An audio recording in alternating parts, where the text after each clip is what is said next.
Welcome back to the channel, basketball fans.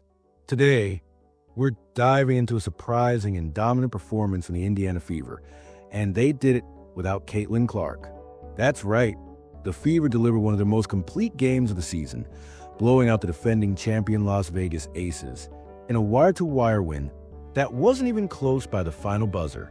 Just 2 days after winning the 2025 Commissioner's Cup, the Fever were right back on the floor, and instead of showing any signs of fatigue, they looked energized, focused, and locked in. From the opening tip, they imposed their will on both ends of the floor, ultimately walking away with an emphatic 81-54 victory. And that margin? That wasn't a fluke. That was domination. The Fever came out red hot in the first quarter. Aliyah Boston set the tone early with 8 points and 4 rebounds in the opening 10 minutes.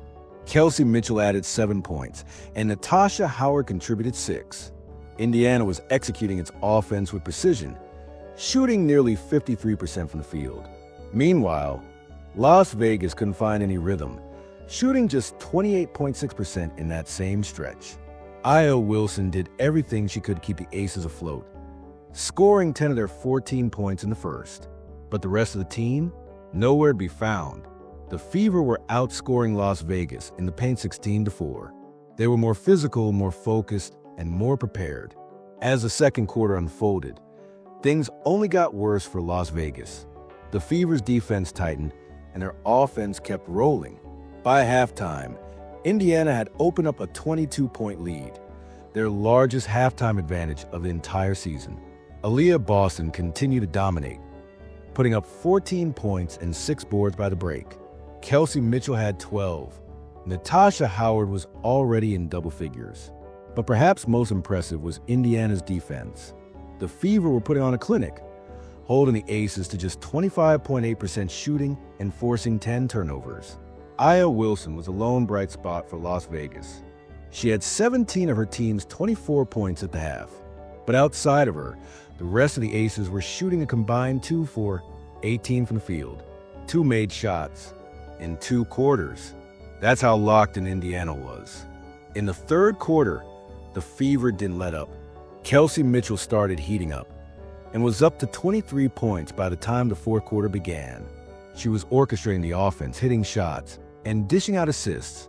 Aliyah Boston continued her all-around effort, and Natasha Howard locked in a double-double, with 10 points and 10 rebounds heading into the final stretch. By the end of the third, Indiana had stretched its lead to 24 points. They were shooting 52% from the field as a team, while Las Vegas remained stuck under 30%. The Fever were simply clicking on every level, offensively, defensively, and mentally. And despite all that, Aliyah Wilson still continued to grind. She finished with a game-high 29 points, single-handedly carrying the Aces offensively, but no other Las Vegas player even reached double digits. Jackie Young finished with just 6 points. Chelsea Gray had only 2. The Fever forced 19 turnovers, tying the Aces season high.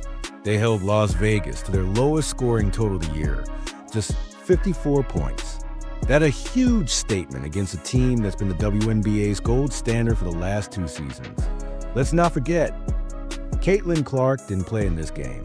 She missed her 4th straight contest with a groin injury. Yet Indiana still improved to 5-4 without her. That's the sign of a team that's growing, that's learning how to win with or without their star rookie. Kelsey Mitchell was sensational, finishing with 25 points and 6 assists. Aliyah Boston added 20 points and 7 rebounds. Natasha Howard delivered another double-double. It was a kind of team performance that coaches dream of: balanced scoring, elite defense, and full control for all 4 quarters. This one does more than just improve Indiana's record. It sends a message. The Fever aren't just a one-star show. They've got depth, they've got grit, and they've got the ability to beat anyone, even the defending champs. For Las Vegas, this loss raises some real questions. Yes, Aliyah Wilson is playing at an MVP level, but she can't do it all alone. The supporting cast struggled badly in this one. And if the Aces want to repeat as champions, they're going to have to figure out how to get more consistent production from the rest of their roster. So, what does this mean going forward? For Indiana, it's a massive momentum boost. a signature win, a confidence builder. And for Las Vegas, it's a wake-up call. No one's going to roll over for them. Not anymore. Thanks for tuning in to this breakdown. If you enjoyed this kind of detailed game analysis, make sure to stick around for more. There's a lot more WNBA action to cover this season. And if this game was any indication, we're in for a wild ride. We'll see you in the next one.